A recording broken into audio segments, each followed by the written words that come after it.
The Toyota RAV4 is America's big dog. Toyota sells about 500,000 of them per year over here, making it one of the country's best sellers year after year. It's untouchable, aside from our beloved pickup trucks, because it does a lot of things right. And now for 2026, the all-new RAV4 will make one of its biggest splashes yet. It's going hybrid only. This is the 2026 Toyota RAV4, the all-new iteration of one of America's best-selling vehicles, which is now hybrid only. And I'm Alanis King. Let's go for a drive and stick around for the end of this video to get this RAV4's full report card.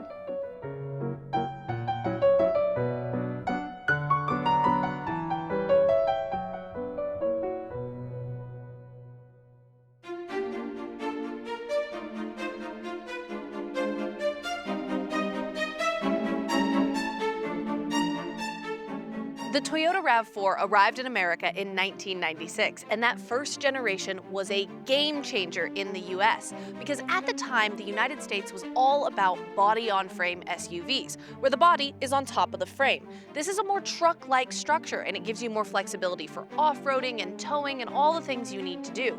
But it's not nearly as comfortable or as efficient as a car. The RAV4 arrived on the market as something different, as a unibody SUV, where the body and frame are together. This is a more car-like setup. It's more efficient, safer, and more comfortable. So it mixed the look of an SUV and the practicality and space of it with the comfort of a car. And unibody SUVs are all over the place now, especially in America. But that first RAV4 was a big deal, and that's carried it all throughout its life. Last year, it was the third best-selling car in America at 475,000 units. And as usual, the only vehicles in front of it were pickup trucks. So that first generation RAV4 debuted in the 90s. The second generation came around in 2001. The third came in 2006. The fourth was 2013. The fifth was 2019.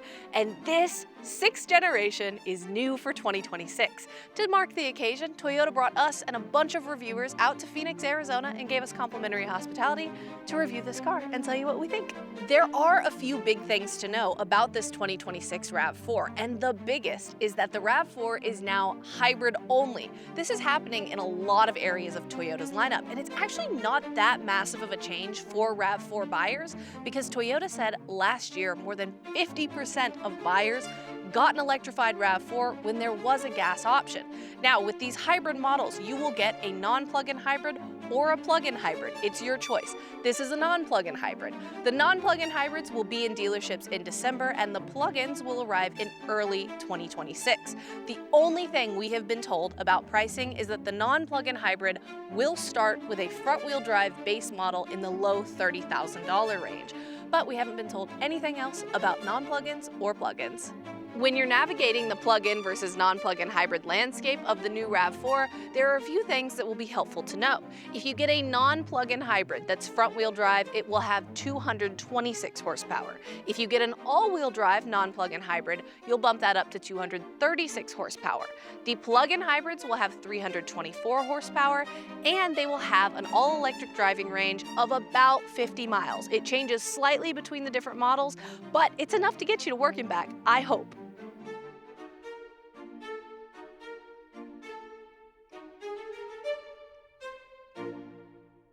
Toyota's approach with this new sixth generation RAV4 was to break it into a few categories. We have the regular hybrid versus the plug-in hybrid, and then we have three distinct appearance approaches.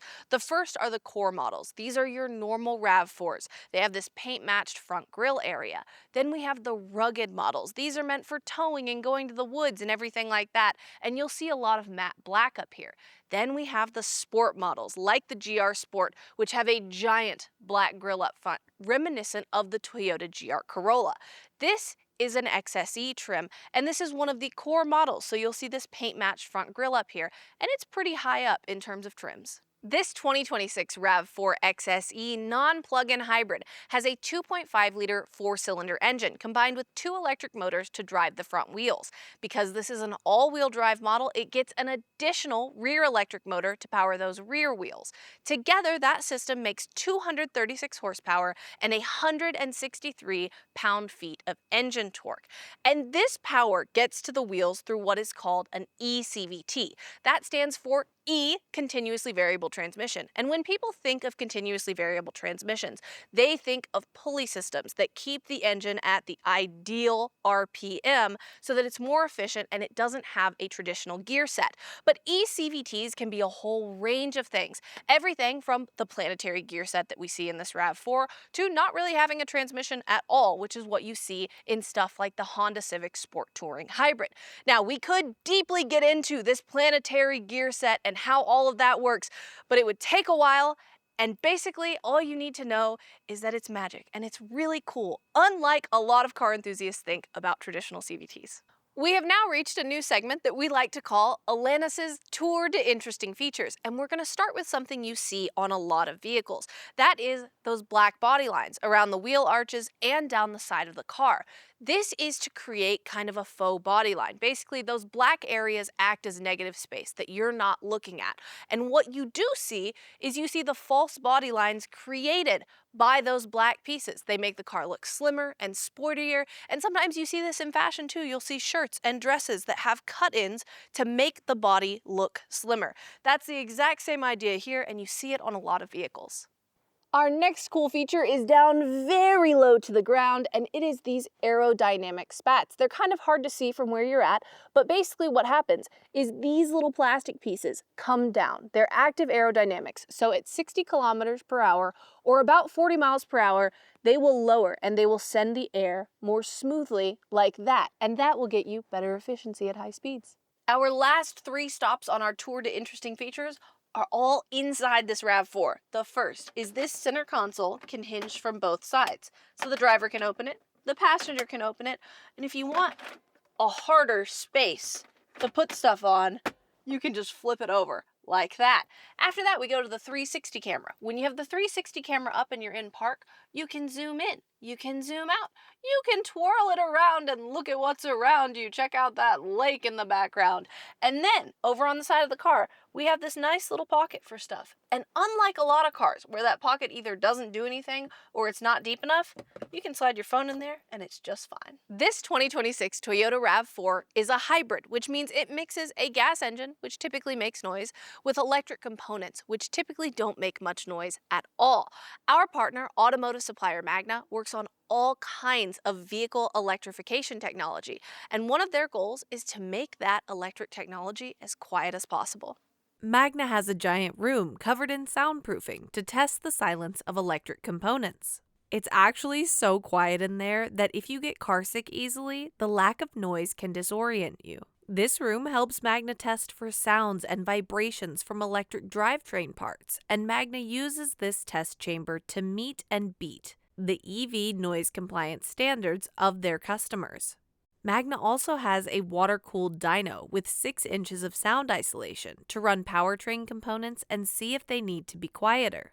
The goal for Magna is to ensure EV silence without acoustic cover, and this room helps achieve that. I absolutely love partnering with Magna because I get to learn all kinds of things about the mechanical components, the software, and the things that keep our cars on the road and driving. And I hope you enjoyed learning these things too. So thank you so much, Magna, for supporting our channel. We have now made it to my favorite part of any car review, which is how many Atlantises can fit in this 2026 Toyota RAV4's trunk. Now, while I'm getting in the trunk, I like to talk about a car's keys. And Toyota vehicles usually all have the same kind of key. They're big and they're plasticky. The same is the case for this RAV4, except you also get a little RAV4 logo on it, which is kind of cute. Whoa, now we duck in and we hide. Now this trunk area has this rubbery mat in it, which is kind of nice, honestly, because you can easily wash it off. And I would say sitting up straight, solid, this is 2.5 Atlantises. Liquid, it's probably more, but solid, 2.5.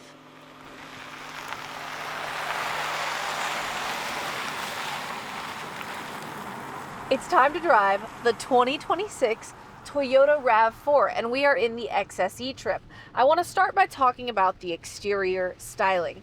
This car to me looks a lot like the outgoing RAV4. It has all those typical RAV4 styling cues. It's the same shape. It looks very, very similar. The things that are going to differentiate it are you're going to have up front Toyota's new hammerhead styling, where basically the front lighting is in the shape of a hammerhead shark. Something I really like around the back is that the taillights have these vertical slats in them, and they look really cool and complicated, and it just makes the back of the car look a lot nicer. Now, like I said, this looks like a typical RAV4. It's not a huge departure from the last one, and it fits in really well with the lineup. So it's not super daring, but it is tasteful, and the RAV4 is good at being tasteful. The one thing I will note is that if you're big on orange peel, you really don't like it, all of the models that are on display at this event have some significant orange peel. They are pre-production, so that may be something that Toyota fixes before the production line goes out, but for now, these have a lot of orange peel on them.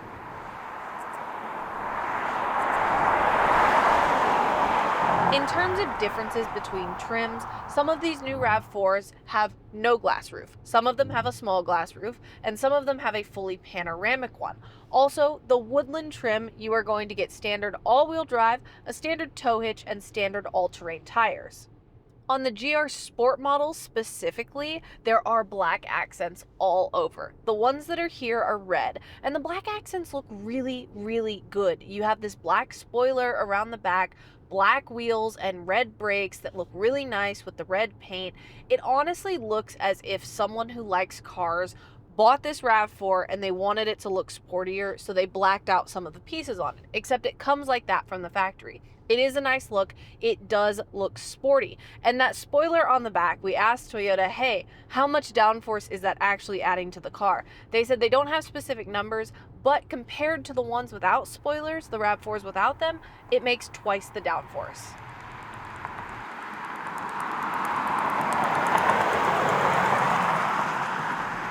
Now let's talk about interior styling and comfort.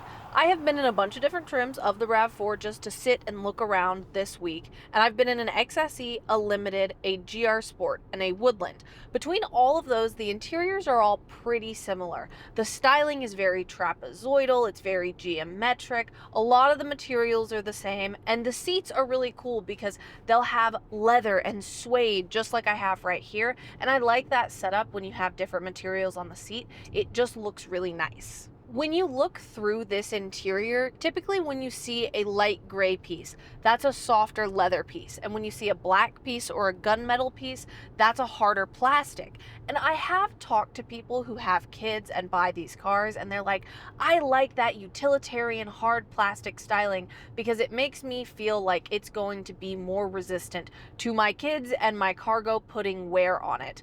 To that I say, I've been in these cars with a couple hundred miles on them, and I've already noticed scuffs and scratches in these materials. So although they look utilitarian, which utilitarian means they look kind of basic and kind of plasticky, I'm not seeing them hold up super well to people who are in here. This specific one has a couple hundred miles on it. It's got a deep scratch in this gunmetal trim. I saw scuffs on these black pieces. So yes, utilitarian has promise to it. It makes you think it's not going to get scratched. But be careful because some of those pieces that look more scratch resistant are not.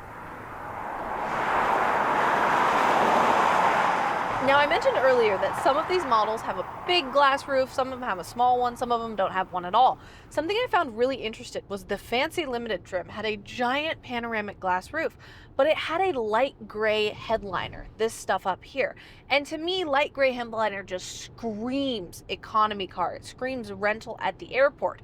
But then in this XSE trim, I have the smaller glass roof, which is less fancy, but I have a black headliner, which looks a lot better and it looks more expensive. So you kind of just have to think, what's more important to me? Do I want a nice color matched headliner or do I want a big panoramic roof? And a final few notes about the interior and styling in this car. We have cubbies everywhere. This is a Toyota thing. They love to put cubbies where you can put your wallet and your phone. We have one in front of the passenger seat in the dashboard that has this nice rubber lining on the bottom so your stuff doesn't slide around. We have two cubbies below this center screen. One of them is just a normal cubby. The other one in this trim, the XSE, has one wireless charging pad. In the Limited I was in earlier, it had two wireless charging pads. And that sounds really cool. And maybe one day I will have a phone that doesn't overheat on a wireless charging pad. But today is not that day. And finally, if you were hoping for purse storage underneath this center console area, like you get in some crossovers, you're not going to get it in this car. There's nothing back here. There's no place to put your purse.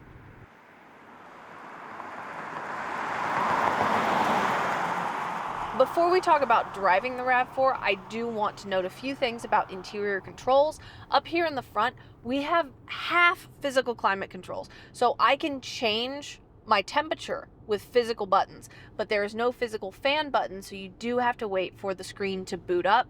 You also don't have physical seat heater or seat cooler buttons. That also happens in the screen.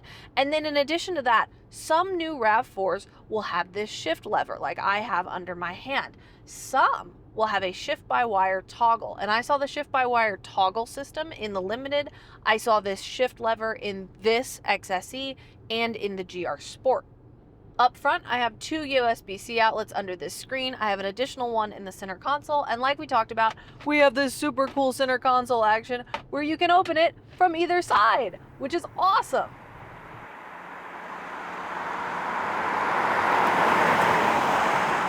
Now we're going to talk about driving this new RAV4, and I just want to start by what I always say about hybrids, which is hybrids absolutely rock for normal passenger vehicles. And I love that on more and more vehicles, Toyota is going hybrid only, because Toyota has been one of those automakers that just dives in on hybrids. Not necessarily full EVs, not really full gas, we're going hybrid. And they are doing even more of that with the new Camry and the new RAV4.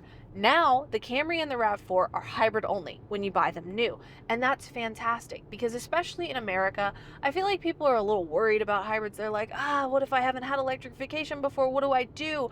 Having a fully hybrid lineup where you have plug-in hybrids and non-plug-in hybrids allows people to get accustomed to electrification without changing their routine, without needing to plug stuff in. And I think that's fantastic because it preps them for the next step, which is more electrification or full electrification.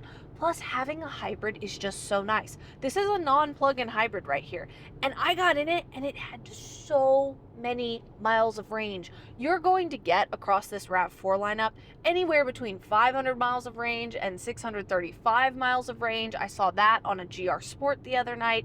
You are going to be able to go so far without filling it up. And especially on the plug-in hybrids, that electric-only range of about 50 miles, that is going to be able to take a lot of people on their commutes to work, so they can just go home and charge it without filling it up. Hybrids are perfect for where infrastructure and culture is in America, and I love that we're doing this.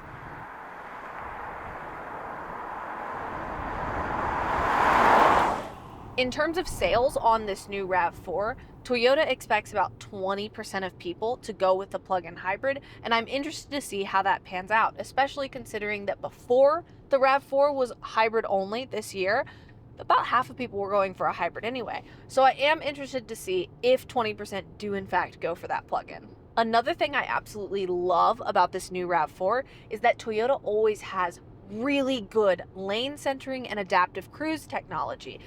And when you have lane centering and adaptive cruise, the way the car tells that you are paying attention and watching the road is by hands on the wheel and eyes on the road. You have an eye sensor, and then the wheel senses your hands. A lot of modern cars sense your hands either by you adding torque to the wheel, just moving it slightly, or you squeezing the wheel. But a new technology that I'm seeing more and more in vehicles is a capacitive wheel, where all you have to do is rest your hand on the wheel and the wheel senses that your hand is there. And this is a luxury feature. I see this in high-end Lexuses. I see this in high-end Genesis models.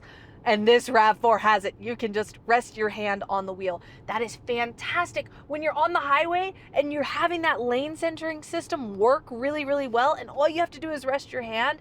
It absolutely rocks. Also, when you're on the highway, I find that a lot of Toyota products have a stiffer high-speed damping setting. So if you're on the highway and you're on a rougher road, you are going to shake quite a bit with that rougher road beneath you, but it's not particularly bothersome. It's not just these violent shakes. It's more just the car rattles more with the road than it would if it had that softer suspension setup and it would bounce more. This is more of a stiff setup.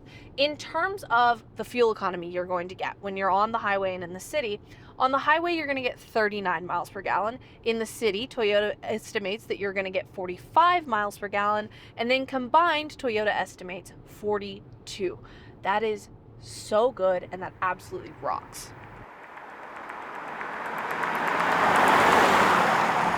Another cool technology that Toyota has in the new RAV4 is called vehicle braking posture control. And basically what this means is that when you're driving around, the car will sense when there is potential body roll and when it needs to correct that. So the car will apply these imperceivable amounts of braking to different wheels to control the vehicle and keep it straight up so you're not just going like this the whole time. But when you do want to drive this car quickly, or when you do need to make turns and stuff like that, I find that the steering ratio is very, very quick in this car for what it is. And if you need to get on the highway and you need to speed up really quickly, it's not the fastest car in the world with this 236 horsepower, but it's really not bad at all. And overall, I am a big fan of the RAV4. I think Toyota could up the interior materials and the interior quality in quite a few of its vehicles, the RAV4 included. But this is such a usable vehicle, and it's so good for what it is, which is cruising around with your family, being on the highway, and being practical. That is exactly what this RAV4 does, and that hybridization will add to it, and I absolutely love where this vehicle is going.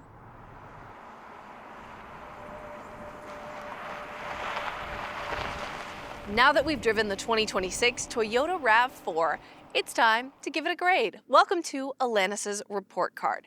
The exterior on this RAV4 gets a B+. There's nothing I really dislike about it, but it also just looks like a normal crossover, so I don't think it fits in the A category. The interior is also a B+. I think there are so many usable features in there, like that center console and the screen where you can go in and out on the 360 cam, but I don't love the materials very much. I feel like they're going to get scratched up pretty badly, and they look plasticky. A lot of people who buy this car, though, will like those materials because they'll think that they're utilitarian and they work for kids. The performance on this car is an A-.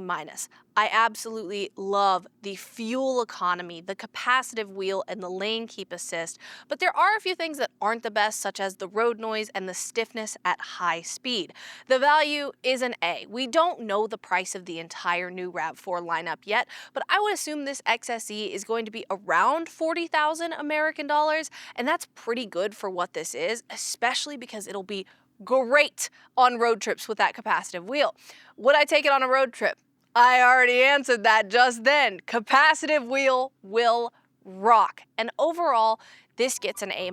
I think we could make a lot of improvements on the interior materials, but it's a good car.